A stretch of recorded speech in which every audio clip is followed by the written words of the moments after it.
Moi, je suis absolument pas spécialiste de financement, mais il se trouve que j'ai travaillé sur l'apparition et le fonctionnement d'une vingtaine de projets journalistiques indépendants au Québec entre 1995 et 2015, et que donc par la bande, je suis devenu un aficionado du financement, surtout dans les dernières années.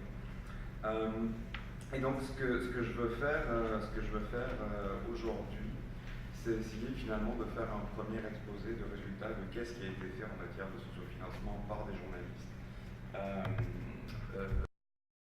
les dernières années, avec une série d'intuitions en fait, d'éléments d'analyse et d'éléments d'explication. Et ce qui est particulièrement intéressant, c'est que je m'inscris dans la droite lignée de deux internations qui sont venues avant moi, ce qui fait que je ne suis pas dans le champ. C'est une excellente nouvelle.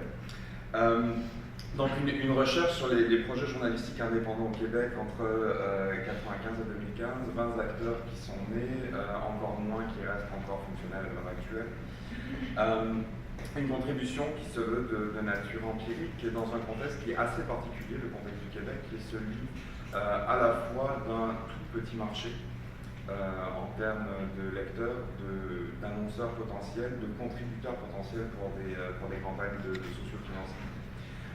Et dans un contexte de domination particulièrement forte d'un certain nombre d'acteurs établis, le Québec et le Canada étant les champions intercontinentaux de la concentration de la presse, dans un contexte où en tout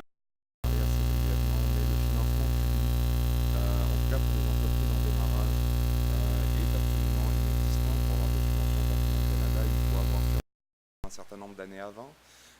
Donc c'est un contexte où la transition numérique se fait de manière assez lente pour l'ensemble des acteurs de l'information et dans un contexte extrêmement contraint du fait du manque de ressources qui peuvent être mobilisées pour financer de l'information qui ne soit pas justement que du clickbait ou d'autres choses.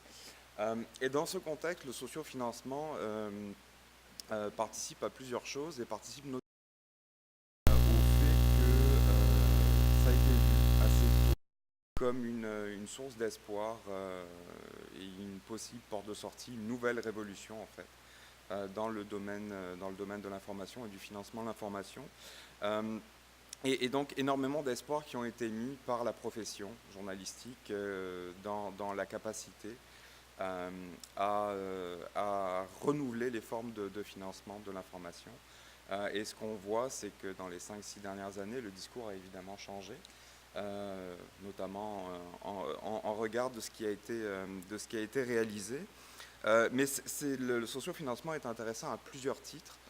Il est intéressant au titre de participer à la diversification des sources de revenus de l'information, ça a été dit, et il est particulièrement intéressant pour donner de la visibilité à un projet naissant, pour servir finalement de campagne de promotion, d'études de marché, et de marketing pour une entreprise qui n'aurait pas les moyens de s'en payer, de s'en payer une. Ou pour le dire autrement, finalement, le sociofinancement et une campagne de sociofinancement sert à beaucoup plus de choses que simplement à aller chercher de l'argent pour une source de démarrage. Et quand on regarde ce que ça donne dans les dernières années, c'est le sociofinancement de journalisme. Ça concerne l'ensemble des acteurs journalistiques indépendants qui sont nés depuis 2011 au Québec, à l'exception des acteurs hyperlocaux qui, eux, ont fonctionné selon des logiques différentes. Ça peut paraître peu, cet acteur, mais c'est ce que je disais, c'est l'intégralité des médias indépendants qui sont nés pendant cette période. C'est une offre journalistique de niche, systématiquement. On parle niches médiatiques qui peuvent traiter de vision sociétale ou culturelle de la famille, qui peuvent traiter d'enjeux culturels et sociétaux de l'alimentation et de la cuisine,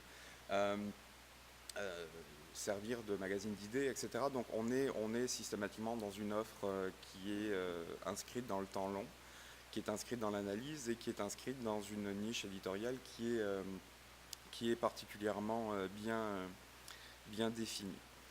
Et donc c'est vraiment l'idée que le sociofinancement va être intéressant parce qu'il permet aussi de s'adresser à une communauté d'intérêt, une communauté de personnes qui peuvent avoir un intérêt donc à financer ce type de projet parce qu'ils sont en demande d'une offre éditoriale particulière sur un sujet qui serait peu ou mal traité par les médias existants. Et quand on regarde la première campagne de sociofinancement pionnière, c'est celle de nouveaux projets en 2011, déjà sur Kickstarter, qui a profité d'un certain nombre de choses, mais notamment du caractère nouveauté de la chose. Il y a eu tout un engouement. Quand on regarde la revue de presse à cette époque-là, tout le monde parle de la campagne de sociofinancement de nouveaux projets parce que ça n'a jamais été fait. Et donc il y a un effet d'entraînement qui se fait assez vite. La moyenne des campagnes qui va se situer aux alentours de 11 à 13 000 dollars qui sont récoltés, toujours systématiquement autour de la barre magique des 10 000, des 10 000 dollars. Un cas particulier qui est le cas de Ricochet qui viendra après moi, qui a été capable de mobiliser, j'ai même arrêté de compter sur ces 3 campagnes, une quantité d'argent absolument faramineuse. Donc c'est un cas à part, puis je vais essayer d'en dire 2 mots, puis pour le reste, je vais laisser ceux qui ont les mains dedans en parler de manière nettement plus éloquente que moi. Quand on regarde les plateformes qui sont mobilisées, on voit là aussi une lente transition. Au départ, tout le monde passe sur Kickstarter, à l'exception du République qui part sur haricot.ca. J'ai appris que haricot.ca il existe encore, mais ils n'ont absolument plus aucune de leurs anciennes campagnes d'archivés. Le terme moribond me semble plus approprié. Mais donc une évolution qui va se faire parce que quand on regarde les campagnes de suivi qui ont été faites, Kickstarter est plus forcément la solution qui va être privilégiée par tout le monde.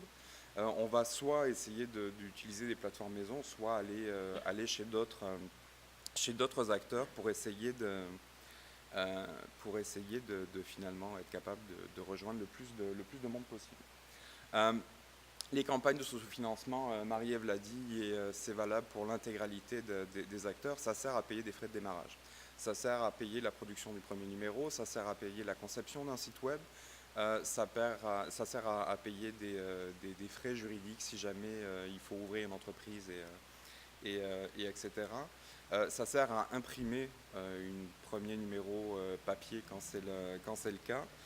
Mais donc on est vraiment dans une logique d'accumulation d'une somme de démarrage, d'une logique tout à fait ponctuelle pour s'occuper du numéro 0, puis des premiers, deuxième ou troisième numéros qui vont suivre.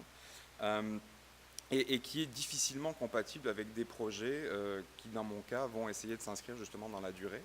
Ou pour le dire autrement, finalement, on est absolument incapable d'assurer la pérennité d'un média sur le long terme en passant uniquement par le sociofinancement. Le sociofinancement, c'est une histoire d'un soir. Qui va être capable, qui aura un lendemain uniquement si on est capable d'aller chercher d'autres formes d'argent. L'importance dans ces campagnes-là, à la fois des cercles, on en a déjà parlé, être capable de sortir de son cercle immédiat, qui va être absolument fondamental, parce que c'est bien joli d'aller cogner aux portes des gens qu'on connaît déjà, mais si on veut être capable de récolter une somme conséquente, il va falloir sortir et essayer d'aller toucher le grand public. Il y a 2 stratégies qui vont être suivies par l'ensemble. La première, c'est la mise en place d'une campagne réseaux sociaux qui est particulièrement efficace, stratégiquement pensée et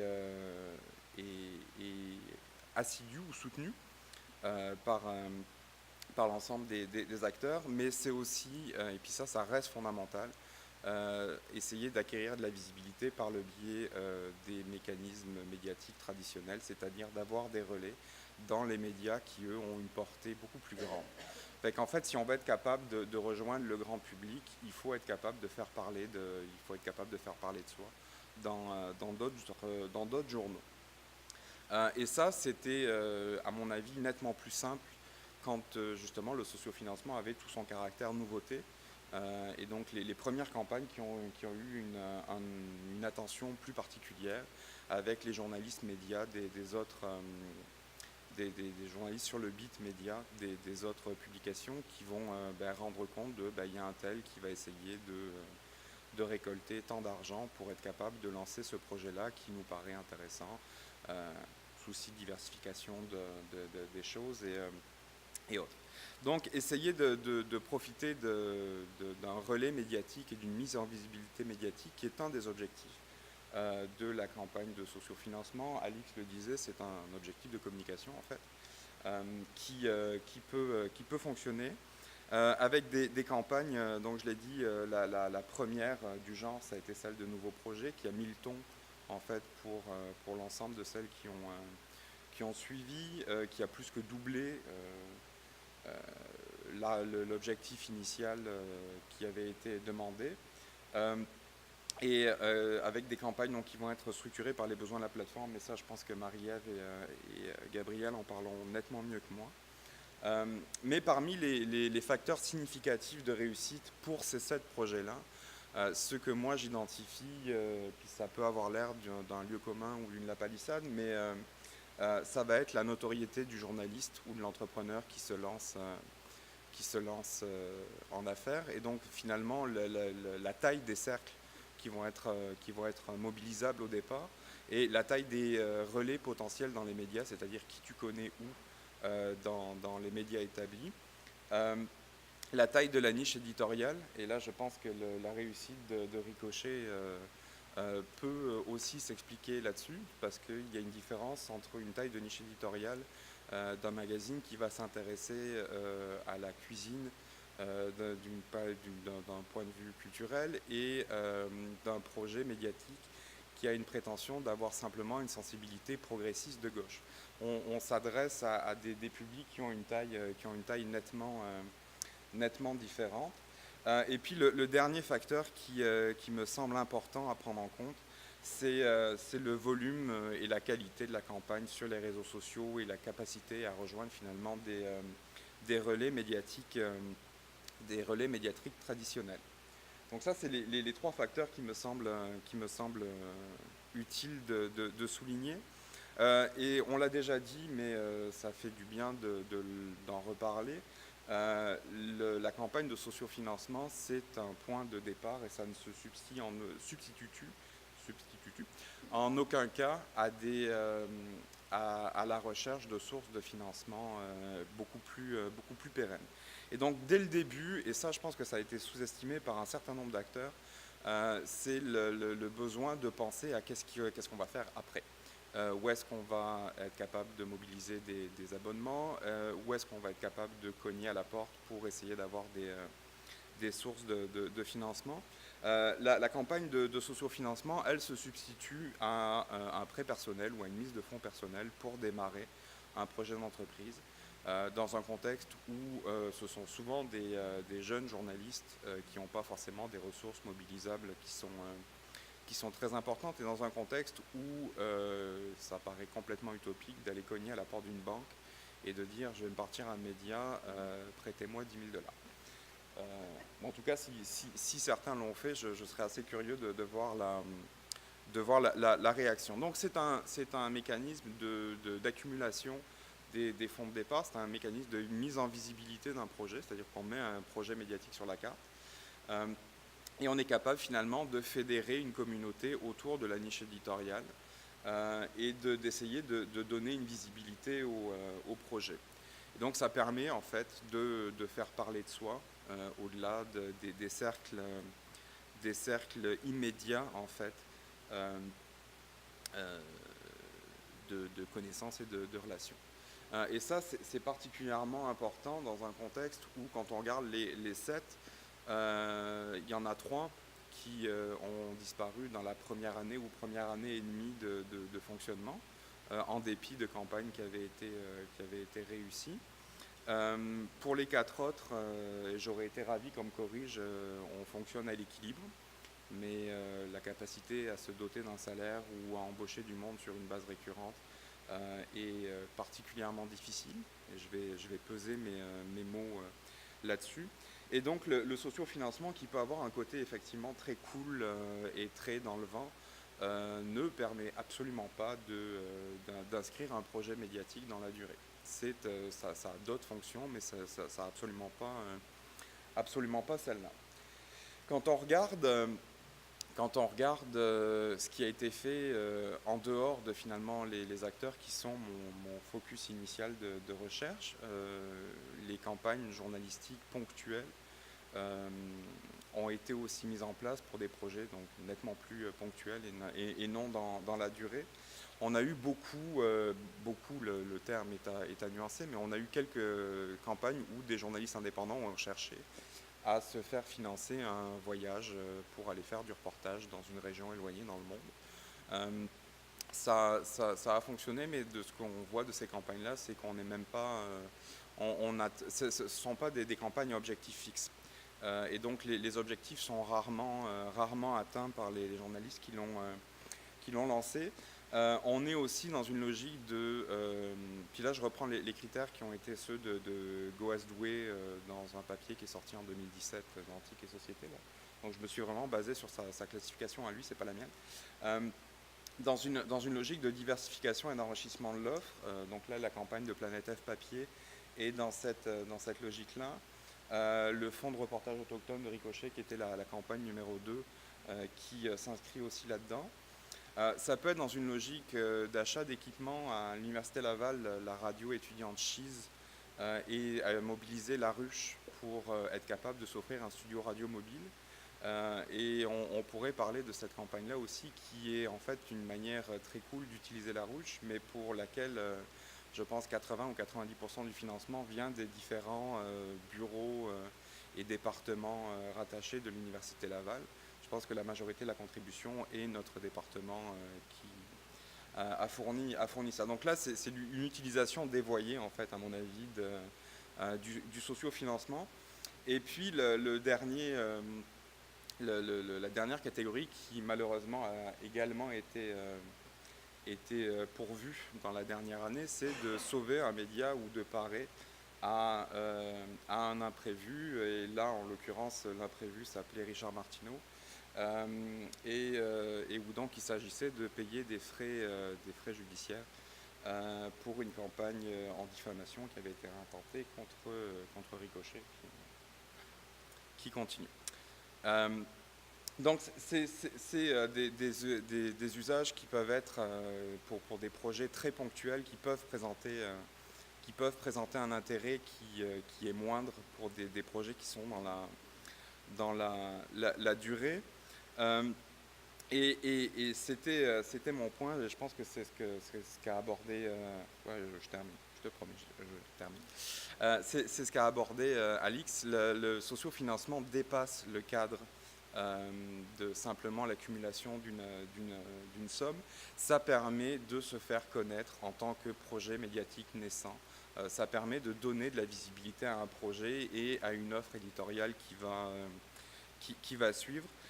Et en fait, quand on combine le caractère nouveauté, les fortes attentes du milieu journalistique pour des mécanismes renouvelés de financement de la production de l'information, on a déjà un intérêt médiatique qui va être là. Donc c'est une manière de se faire connaître et de fédérer déjà une communauté d'intérêt. Une communauté avec laquelle on a l'intention d'échanger et potentiellement de transformer en abonnés assez régulièrement. Et ça permet, et je vais m'arrêter là-dessus, ça permet de faire une étude de marché informelle. Et ça, c'est ce que beaucoup d'acteurs m'ont dit. Ils m'ont dit, regarde, le sociofinancement, ça a été une manière pour nous de partir sur une campagne avec des objectifs fixes. Et puis on s'était dit, si l'objectif fixe n'est pas atteint, on rembourse tout le monde. Et puis nous, le projet, on le laisse sur la table, c'est juste qu'il n'y a pas d'intérêt. Donc c'est aussi une manière, dans un contexte où on n'a absolument pas les moyens de se payer une grande étude marketing, de simplement tâter le pouls du marché et de demande pour ce genre de choses. Et je m'arrête.